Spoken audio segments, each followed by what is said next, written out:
While XRP critics are obsessing about XRP's day-to-day price, Ripple just quietly locked in another major regulatory license in Europe. No victory laps, no hype threads, no begging for attention, just another license secured. And this is where the disconnect really shows, because the same people calling XRP dead are still glued to XRP's 5-minute charts to prove that they're right, completely missing what's happening behind the scenes. Ripple isn't just trying to impress traders, they're building relationships with regulators. They're securing permissions that most crypto companies will never, ever qualify for. They're positioning themselves inside the financial systems across the world, not outside of it. And here's the uncomfortable truth for some people. If all you can see is price, you can't see what's coming. Today, I'm going to break down what Ripple has just secured, why it matters far more than the green candle, and why, when adoption finally switches on, a lot of the loudest critics are going to pretend they always understood this. So let's get into it. Before we dive in properly, a quick word from today's sponsor. Today's video is sponsored by Bitunix, which is one of the platforms I personally use for leverage trading. If you're trading and you care about clean execution, solid liquidity, and a proper mobile phone app, Bitunix has been one of the most reliable platforms I've ever used. If you use my link in the description, you'll unlock enhanced sign-up bonuses and trading incentives that you cannot get unless you go through that link. As always, leverage trading isn't for everybody, so please read the terms and conditions and manage your risk properly. And quickly, if you're newer to crypto or you just want to understand how to actually trade properly, I run a 100% free crypto liftoff course. It'll walk you through market structure, risk management, and why most people lose. And it's the exact mindset and strategies I've used across multiple bull markets and bear markets to make money. It's completely free, there's no upsells, there's a link in the description. Right, let's get back to the important stuff. So what's the headline that everybody has skimmed past today? Ripple has secured a preliminary approval for an electronic money institution license in the European Union via Luxembourg. This is not a crypto license. It's not token approval, and it's not market fluff. An EMI license allows a company to hold customers' funds legally, issue electronic money, operate regulated payment services, and integrate directly with banks. It also means, very importantly, they can move money across borders at scale with a license. This is the same regulatory category used by companies like PayPal, Revolut, and Wise. Most crypto firms cannot qualify for this. They can't even bother applying for it because they don't meet the criteria. Luxembourg isn't random. It's one of the strictest and most respected financial regulators in Europe.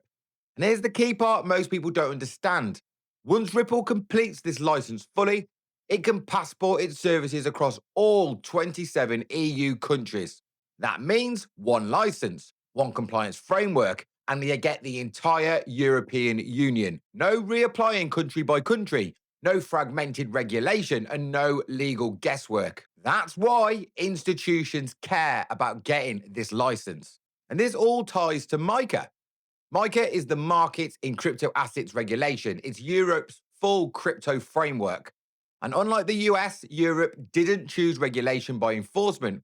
They chose clarity first. Under MiCA, crypto firms must be licensed, stablecoins must be fully backed, and issuers must be regulated entities. And payment services must meet banking level standards. And here's the important part. MiCA is going to remove most crypto companies from Europe. Ripple is doing the opposite. They're building into it. This license is not about hype. It's about use. And Ripple's stablecoin, RLUSD, is designed to function as a regulated electronic money. Not a DeFi casino chip, not a meme stablecoin, not a speculative instrument. With an EMI license, RLUSD can be issued legally, used in regulated payments, integrated into banking rails, and used by institutions without regulatory risk. And this is where most people are completely missing the point. RLUSD isn't competing with USDT on Twitter. It's competing with legacy settlement systems. Now let's talk about XRP properly. XRP is not being replaced. It's being positioned. Think of it like this. RLUSD equals compliant digital cash. XRP equals neutral bridge asset. And the flow looks like this. The bank sends funds via RLUSD. RLUSD converts to XRP, and XRP sells instantly across borders and then converted back to RLUSD, and then funds arrive at the destination. This allows near instant settlement, minimal capital lockup, and no Nostro or Vostro accounts. and its 24/7 global payments. This is exactly what Ripple has been building towards for over a decade. Because this is infrastructure news, markets don't price infrastructure early. They price listings, liquidity events, and retail hype. And infrastructure gets priced after the adoption, not before it. By the time price reacts, the groundwork is already finished. Just look at the contrast. In the US, lawsuits, enforcement, regulatory uncertainty. But in Europe, licenses, rule books, and passporting. Ripple is positioning Europe as a regulatory stronghold. That's not accidental. This license doesn't guarantee price, it doesn't remove volatility, and it doesn't flip adoption overnight. But it does mean Ripple can operate legally at scale, and institutions now have clarity, and banks have a compliant partner, and governments have oversight still. That's how real money moves in 2026 forwards. This isn't exciting. This isn't flashy. I get it. But in finance, boring equals trusted, and trusted equals adopted, and adopted equals scale. And scale is where value actually comes from.